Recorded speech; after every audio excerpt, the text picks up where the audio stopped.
7 janvier 2010, les news de Pépette. Aujourd'hui, c'est l'aberration totale, car comme vous, j'ai été stupéfaite d'apprendre la mort par crise cardiaque de Philippe Séguin, président de la Cour des comptes. Mais quelque chose me chagrine. En surfant sur le net, on peut s'apercevoir que l'AFP, l'agence France-Presse, avait annoncé sa mort la veille.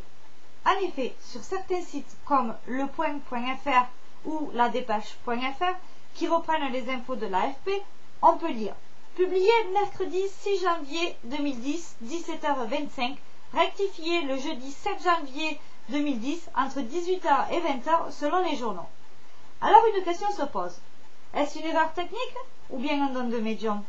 J'ai pas la réponse. Et vous? Effectivement, je me pose d'autres questions. Cet homme qui avait un franc-parler qui n'était pas pour me déplaire, était opposé au traité de Maastricht et était un pur gaulliste. Une des rares figures de la politique a réfuté la nouvelle doctrine imposée par le monarque en retoquant la plupart des comptes depuis mai 2007. Un grand homme plein d'humanisme au service d'une certaine idée de la France différente de celle de nos jours. Alors, fût-ce une personne dérangeante avec ses convictions de la République, espérons que son successeur, nommé par le grand ponte du libéralisme, lui arrivera à la cheville et surtout terminera ses dossiers sur lesquels il travaillait, notamment les folles dépenses en tout genre du pontife. Bon allez, hein, on se décourage pas, hein.